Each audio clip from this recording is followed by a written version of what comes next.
வெள்ளூர் திருச்சபையின் சார்பாக உங்கள் எல்லாரையும் ஆண்டவராகிய இயேசு கிறிஸ்துவ நாமத்தினாலே இந்த நோ யுவர் பைபிள் அப்படிங்கிற ப்ரோக்ராமுக்கு உங்களை நாங்கள் வாழ்த்தி வரவேற்கிறேன். கர்த்தர் உங்கள் எல்லாரையும் என்ன செய்வாராக, ஆசீர்வதிப்பாராக. ஆண்டுடைய வார்த்தையை கேட்பது என்பது நமக்கு கிடைத்த ஒரு பெரிய பாக்கியமாக இருக்கிறது. அந்த பாக்கியத்தை ஆண்டவர் நமக்கு கொடுத்ததற்காக நம்ம ஆண்டவருக்கு என்ன செய்வோம், நன்றி செலுத்துவோம். அவருடைய வார்த்தையை கேட்பதோடு நிறுத்திவிடாமல் அதை ஆழமாய் தியானிப்பதற்கு ஆண்டவர் என்ன சொல்லியிருக்கிறார், ஆண்டவர் உங்களோடு என்னோடும் என்ன பேச விருப்பமாக இருக்கிறார் என்பதை ஆமேன் ஆராய்ந்து அறிவதற்கு, ஆழமாய் சத்தியத்தை கேட்பதற்கு ஆண்டவர் நமக்கு ஏற்படுத்தி கொடுத்திருக்கிற அந்த நல்ல வாய்ப்புக்காக நம்ம ஆண்டவருக்கு என்ன செய்வோம், நன்றி சொல்லுவோம். அவன் தொடர்ந்து ஆண்டவர் இந்த ப்ரோக்ராம் மூலமாக உங்களோடு பேசுவாராக, உங்களோட வாழ்க்கையை மாற்றுவாராக. ஒரு பெரிய அவர் மாற்றமும் ஒரு ஆவிக்குரிய வளர்ச்சியும் உங்கள் வாழ்க்கையில் உண்டாகும் என்று நாங்கள் விசுவாசிக்கிறோம். கர்த்தர் உங்கள் எல்லாரையும் ஆசீர்வதிப்பாராக. இந்த நாளிலும் இந்த நோ யுவர் பைபிளில் நாம் கற்றுக்கொள்கிற ஒரு காரியம் என்ன அப்படின்னா, அதனுடைய தலைப்பு நான் வாசிக்க ஆசைப்படுகிறேன். எ ப்ரைஸ் ஃப்ரம் த கேவ். குகையிலிருந்து வருகிற துதி அப்படிங்கிற ஒரு தலைப்பின் கீழாக எ ப்ரைஸ் ஃப்ரம் த கேவ். அதிலே உங்களோடு நான் பேச ஆசைப்படுகிறேன். ஆமீன். அதற்கான வேதாகமத்தை நாம் எடுத்துக்கொள்வோம். சங்கீதங்களின் புஸ்தகம் 57வது சங்கீதம். சங்கீதங்களின் புஸ்தகம் 57வது சங்கீதம். அங்கே இருக்கிற 11 வசனத்தை தான் நாம் இன்று என்ன செய்ய போகிறோம், தியானிக்க போகிறோம். எ ப்ரைஸ் ஃப்ரம் த கேவ் அப்படிங்கிற தலைப்பின் கீழாக. இப்போ இங்கே பார்த்தோம் அப்படி என்றால், இந்த சங்கீதம் எப்பொழுது நீங்கள் எழுதப்பட்டுச்சு அப்படின்னு பார்த்தீங்கன்னா, உங்களுடைய அந்த 57வது சங்கீதத்திற்கு மேலாக சின்னதாக என்ன பட்டிருக்கும், ஒரு ஹிண்ட் மாதிரி கொடுத்துருப்பாங்க, ஒரு நோட்ஸ் மாதிரி என்ன செஞ்சுருப்பாங்க, கொடுத்துருப்பாங்க. சவுலுக்கு பயந்து தாவீது என்ன செய்கிறாருன்னா ஒரு கெபிக்கு ஓடி போகிறார். அப்போ தான் என்ன செய்யப்பட்டிருக்காரு, இந்த சங்கீதத்தை என்ன செஞ்சுருக்கிறாரு, தாவீது எழுதியிருக்கிறாருன்னு சொல்லி நீங்கள் போட்டிருக்கோம். சவுலுக்கு பயந்து தாவீது என்ன பண்ணுறாரு, கெபியிலே ஒளிந்திருக்கும் பொழுது இந்த சங்கீதத்தை எழுதுகிறதாய் அதற்கு மேலே அந்த நோட்ஸில் என்ன பட்டிருக்கோம், சொல்லப்பட்டிருக்கிறோம். இப்போ இந்த ஏன் தாவீது பயந்து கெபிக்கு போனார், இதுக்கான காரியங்களை நீங்கள் அறிந்து கொள்ள ஆசைப்பட்டீங்க அப்படின்னா, நீங்கள் 1 சாமுவேல் 22ஆம் அதிகாரம், அப்புறம் 1 சாமுவேல் 24ஆம் அதிகாரம், இந்த 2 அதிகாரத்தை நீங்கள் வாசிச்சிங்க அப்படின்னா இதற்கான பதில்களை என்ன செய்ய முடியும், உங்களால் பார்க்க முடியும். ஏன் தாவீது சவுலுக்கு ஓடி ஒளிகிறாரு, என்ன பிரச்சனை அப்படின்னு சொல்லி. ஸோ பிரச்சனைக்கு ஊடாக அவர் கடந்து போய்கொண்டிருக்கும் பொழுது தான் இந்த சங்கீதத்தை எழுதுகிறார். இந்த சங்கீதத்தில் தாவீது என்ன சொல்ல வர்றார் அப்படிங்கிறத நம்ம என்ன செய்ய போகிறோம், கற்றுக்கொள்ள போகிறோம். ஒரு 3 காரியத்தை எ ப்ரைஸ் ஃப்ரம் த கேவ் அப்படிங்கிற தலைப்பின் கீழாக நம்ம என்ன செய்ய போகிறோம், கற்றுக்கொள்ள போகிறோம். முதலாவதாக ஒரு 3 Cயை நான் சொல்ல ஆசைப்பட்றேன்.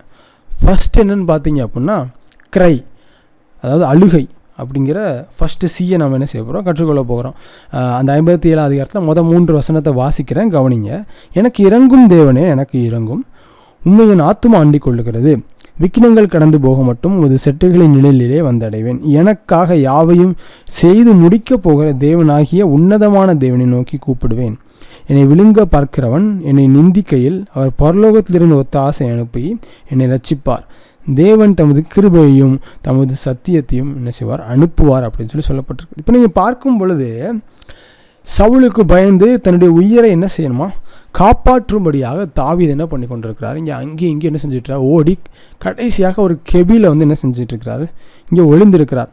தன்னுடைய ஜீவனை காக்கும்படியாக கெபியில் ஒளிந்திருக்கிற போது இங்கே தாவீது என்ன செய்கிறாராம், ஆண்டவரை நோக்கி என்ன பண்ணுறாரு, கெஞ்சுறார், கூப்பிடுறார், ஆண்டவரை நோக்கி அழுகிறார். ஆண்டவரே அப்படின்னு சொல்லி என்ன பண்ணுறாரு, அழுகிறதை நமக்கு பார்க்க முடிகிறது. இப்போ நமக்குலாம் ஒரு வாழ்க்கையில் வேதனை, பிரச்சனையோ அல்லது போராட்டமோ வரும்பொழுது நம்ம என்ன செய்வோம், ஆண்டவரை நோக்கி அழுவோம், ஆண்டவர். அதே போல் தான் இங்கே தாவீது ராஜாவும் என்ன செய்கிறார், அழுகிறார். எனக்கு இறங்கும் தேவனே எனக்கு இறங்கும், என் ஆத்துமாவை அண்டிக் கொள்ளுகிறது அப்படின்னு சொல்லி. அவருடைய சூழ்நிலை பார்க்கும்போது ரொம்ப கடினமான சூழ்நிலை. அவருக்கு என்ன செய்யணும்னே தெரில. அவருக்கு உயிரை காப்பாற்றிக்கொள்ள பல இடங்களுக்கு ஓடி இறுதியாக இந்த கெபியில் ஒளிந்திருக்கும் பொழுது சொல்கிறார், எனக்கு இறங்கும் தேவனே எனக்கு இறங்கும், என் ஆத்துமா உண்மையை அண்டி கொண்டிருக்கிறது அப்படின்னு சொல்கிறார். அது மாத்திரமல்ல, 2வது வசனத்தில் சொல்லுது, எனக்காக யாவையும் செய்து முடிக்க போகிற தேவனாகிய அவன் உன்னதமான தேவனை நோக்கி கூப்பிடுவேன் அப்படின்னு சொல்லி. யோசிச்சு பாருங்கள், இங்கே தாவீது ராஜா சவுலுக்கு பயந்து வரும்பொழுது கெபிக்குள்ளே உடனே okay now I mean safe place அப்படின்னு நினைக்காம இந்த கெபி என்னை காப்பாற்றி விடும் அப்படின்னு சொல்லி இங்கே தாவீது ராஜா நினைக்காமல் அவர் என்ன செய்கிறாராம், ஆண்டவரை அண்டிக் கொள்ளுகிறார் அப்படிங்கிறத நம்மளால் பார்க்க முடிகிறது. அவருடைய அழுகை எப்படி இருக்கான், ஆண்டவரை அண்டிக் கொள்ளுகிற ஒரு அழுகையாக இருக்கிறது. அப்போது யோசிச்சு பாருங்கள், அவர் வந்து என்ன செய்யலை, அந்த கேவ், அதாவது அந்த ஒரு கெபியை அவர் நம்பாமல், அவர் யாரை நம்பினாராம்? ஆண்டவருடைய பாதுகாப்பை யார் நம்பினபடினால தான் சொல்கிறாரு, ஆண்டவரே விக்கினங்கள் கடந்து போக மட்டும் செட்டைகளின் நிழலிலே வந்து அடைவேன் அப்படின்னு சொல்லி. ஒருவேளை நம்முடைய வாழ்க்கையிலையும் இதே போல் ஒரு பிரச்சனையான சூழ்நிலையோ அல்லது ஒரு போராட்டமான சூழ்நிலையோ அல்லது நம்முடைய ஜீவனுக்கே ஆபத்து ஏற்படுகிற அளவுக்கு போராட்டங்கள் வந்தாலும் ஒரு அநேக நேரத்தில் நம்மளுடைய பலத்தை நம்ம நம்புவோம், அல்லது நம்முடைய பணத்தை நம்புவோம், அல்லது ஒருவேளை வியாதியில் கஷ்டப்பட்டோம் அப்படின்னா மருத்துவர்களை நம்புவோம். இதெல்லாம் தவறல்ல. பட் இவை எல்லாவற்றிற்கும் மேலாக நம்ம யாரை நம்பணுமா? We should keep our trust on the lord அப்படிங்கிறதான் தாவீது என்ன செய்கிறார், அவருடைய அழுகையின் மூலமாக என்ன செய்கிறாரு சொல்கிறார். இந்த கெபிலிருந்து அவர் அழுகையின் மூலமாக அதை தான் என்ன சொல்கிறாரு, 3 வசனத்தில் நமக்கு என்ன செய்கிறார், அவர் தாவீது என்ன செய்கிறாரு, தெரியப்படுத்துகிறார். பிரச்சனைகளோ போராட்டங்களோ நம்முடைய வாழ்க்கையில் வரும்பொழுது ஆண்டவருடைய சிறகின் கீழாக நாம் என்ன செய்யணுமா, மறைந்து கொள்ளணும் அப்படின்னு சொல்லி தாவீது என்ன செய்கிறாரு சொல்லுகிறார். அநேக நேரத்தில் பயந்து என்ன செய்வோம், நம்ம ஓடி அநேக காரியங்களை நம்ம செய்வோம். ஆனால் இங்கே தாவீது என்ன பண்ணுறாரு, he cries out to God in the cave. ஆண்டவர் நோக்கி அழுறாரு, ஆண்டவரே நீர் தான் என்னுடைய தஞ்சம், நீர் தான் என்னுடைய அடைக்கலம்ப்பா, உங்களுடைய சிறகின் கீழாக என்ன செய்யணும், மறைத்து கொள்ளும் அப்படின்னு சொல்லி. அதே போல் தான் நம்முடைய வாழ்க்கையிலும் பிரச்சனையும் போராட்டம் வரும் பொழுது நம்ம கெபியை நம்பாதபடி, அதாவது நம்முடைய சூழ்நிலைகளை நம்ம நம்பாதபடி, சாதகமான சூழ்நிலையை போல இருக்கலாம், ஆனால் அது நம்ம நம்பாதபடி யாரை நம்பணுமா, ஆண்டவரை நம்ப வேண்டும். எ ப்ரைஸ் ஃப்ரம் த கேவ் அப்படிங்கிறதுல 2வது சி என்னன்னு பார்த்தோம் அப்படின்னா கான்ஃபிடென்ஸ். 2வது சி என்னன்னு பார்த்தோம் அப்படின்னா கான்ஃபிடென்ஸ். 4 முதல் 7 வசனத்தை நான் வாசிக்கிறேன், என்னோட கவனிக்கும்படியாக நான் உங்களை கேட்கிறேன். என் ஆத்துமா சிங்கங்களின் நடுவில் இருக்கிறது, தீயை இறைக்கிற மனுபூத்தருக்குள்ளே கிடக்கிறேன்.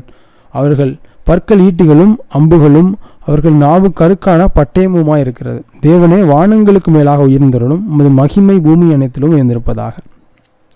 என் கால்களுக்கு கண்ணியை வைத்திருக்கிறார்கள், என் ஆத்துமா தோய்ந்து போயிற்று. எனக்கு முன்பாக குழியை வெட்டி அதன் நடுவிலே விழுந்தார்கள்.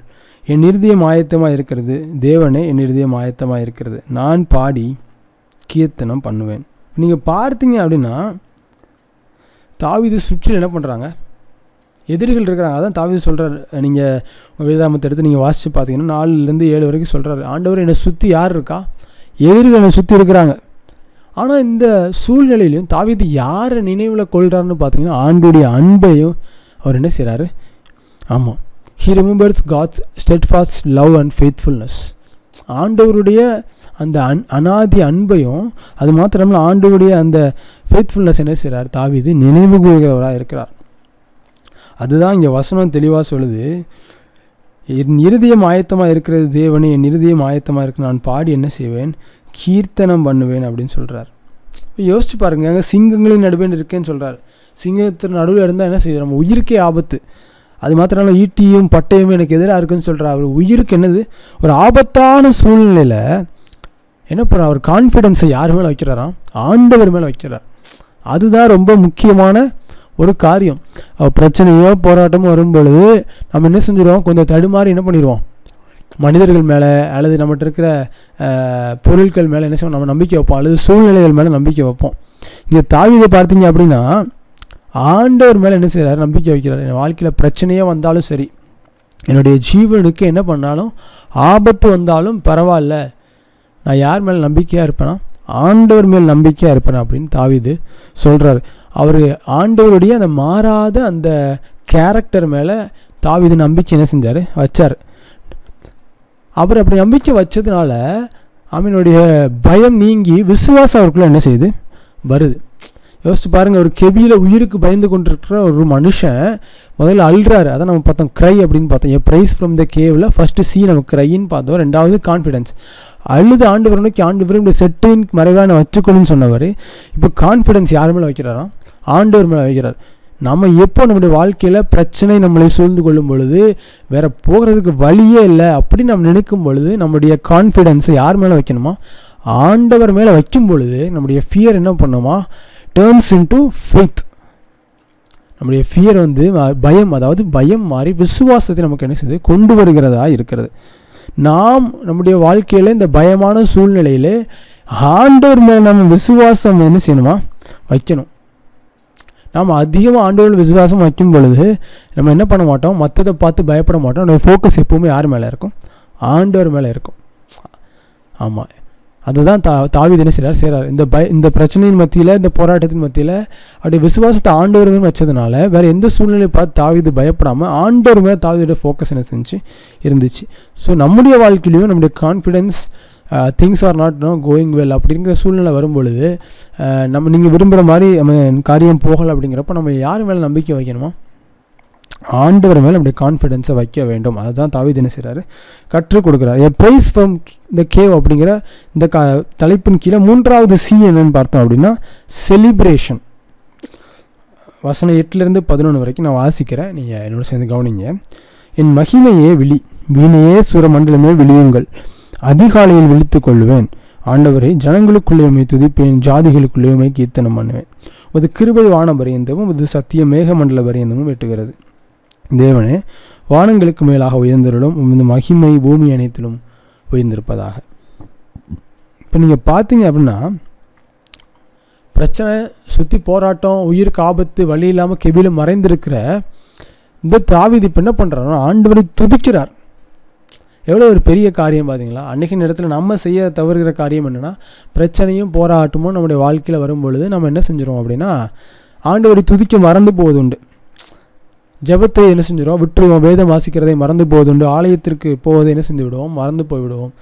ஆனால் இங்கே நம்ம பார்க்கும் பொழுது தாவீது பிரச்சனை கூடாக தன்னுடைய ஜீவனுக்கு ஏற்பட்ட இந்த ஆபத்தின் சூழ்நிலையிலையும் கெபில இருந்து ஆண்டவர் என்ன செய்கிறாராம், உயர்த்துகிறார் அப்படின்னு சொல்லப்பட்டிருக்கிறது. யோசிச்சு பாருங்க, ஜீவனுக்கு அவன் கேரண்டி இல்லை, எப்போ உயிர் போகுன்னு தெரில. ஆனால் அந்த சூழ்நிலையும் தாவீது என்ன பண்ணுறான், ஆண்டவரை துதிக்கிறாராம். அதிகாலமே என்ன பண்ணுவாராம், ஆண்டவரை நான் உண்மை துதிப்பேன் அப்படின்னு சொல்கிறார்.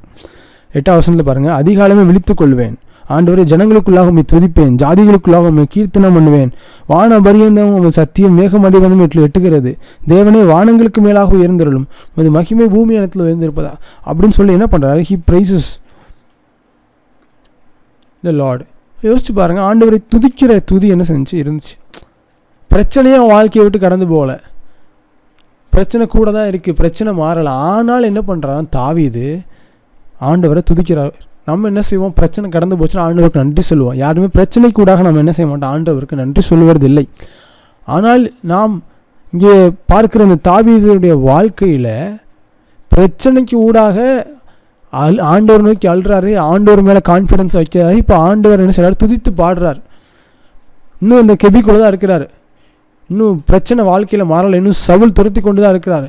எல்லா பிரச்சனைக்கு மத்தியில் ஆண்டவர் என்ன செய்கிறாராம், தாவீது துதிக்கிறதை இங்கே நம்மால் பார்க்க முடிகிறது. யோசிச்சு பாருங்கள், நம்முடைய வாழ்க்கையில் நாம் எத்தனை பேர் இந்த காரியத்தை செய்வோம், பிரச்சனை கூட நாம் கடந்து போகும்போது எத்தனை பேர் நம்ம ஆண்டவரை துதிப்போம்? இது ஒரு பெரிய கொஸ்டின் மார்க் தான். ஆனால் இங்கே தாவீது என்ன பண்ணுறாரு, ஆண்டவரை துதிக்கிற ஒரு மனிதனாக என்ன பண்ணுறாரு, காணப்படுகிறார். இந்த ஒரு பெரிய காரியத்தை என்ன செய்யணும், நம்ம தாவீதுடைய வாழ்க்கையிலேருந்து என்ன செய்யணும், கற்றுக்கொள்ள வேண்டும். பிரச்சனை கூட துதிப்பது ரொம்ப கடினமான காரியம். ஆண்டவர் நன்மை செய்யும்போது ஆண்டவரை நம்ம துதிப்போம். ஆனால் ஆண்டவர் நம்மளோட வாழ்க்கையில் ஒரு சில காரியங்களை அனுமதிக்கும் பொழுது, நம்ம விரும்பாத காரியத்தை அனுமதிக்கும் பொழுது நம்ம என்ன பண்ண மாட்டோம், ஆண்டவரை துதிக்க மாட்டோம். ஆனால் இங்கே பார்த்தீங்கன்னா தன்னுடைய ஜீவன் ஆபத்தில் இருக்கும்போது தாவீது ராஜா என்ன செஞ்சார், துதித்தார் அப்படின்னு வேதம் தெளிவாக சொல்லப்பட்டிருக்கிறது. இப்போ நம்முடைய வாழ்க்கையிலும் பிரச்சனைகளும் போராட்டங்களும் வரும்பொழுது நம்ம என்ன செய்யணுமா, தாவீதை போல கெபியில இருந்த சூழ்நிலையாக இருந்தாலும் பரவாயில்ல, ஜீவனே போகிற சூழ்நிலையாக இருந்தாலும் பரவாயில்ல, துதிக்கிறவர்களாய் மாற வேண்டும். அதுதான் என்ன பண்ணுறாரு ஆண்டவர் நம்முடைய வாழ்க்கையில் என்ன பண்ணுறாரு, எதிர்பார்க்குறார். எ ப்ரைஸ் ஃப்ரம் த கேவ் அப்படிங்கிற தலைப்பின் கீழாக நான் 3 காரியத்தை பார்த்தோம். முதலாவது கிரை, 2வது கான்ஃபிடென்ஸ், 3வது செலிப்ரேஷன். ஆண்டவர் நோக்கி அழுதார், ஆண்டவரே உங்களுடைய செட்டையின் கீழாக மறைத்து கொள்ளும் இந்த பிரச்சனை கூடாதுன்னு சொன்ன தாவீது 2வது என்ன பண்ணுறாரு, கான்ஃபிடென்ஸ். பிரச்சனைகளுக்கு மத்தியில் தன்னுடைய கான்ஃபிடென்ஸ், என்னுடைய நம்பிக்கையை ஆண்டவர் மேலே வைக்கிற ஒரு மனிதனாக இருந்தார். 3வதாக பிரச்சனை மாறினாலும் சரி, பிரச்சனை மாறாவிட்டாலும் சரி, அதே கெபியிலே தான் இருக்கிற தாவீதுடைய வாயிலிருந்து ஆண்டவரை துதிக்கிற துதி என்ன பண்ணுது, உண்டாகிறதை நம்மளால் பார்க்க முடியாது. அப்போ நம்முடைய வாழ்க்கையிலையும் பிரச்சனைக்கூடாக நாம் இருக்கும் பொழுது நம்ம என்ன செய்யணும்? முதலாவது ஆண்டவர் நோக்கி கூப்பிட வேண்டும். இரண்டாவதாக ஆண்டவர் மேல் நம்ம நம்பிக்கை வைக்க வேண்டும்.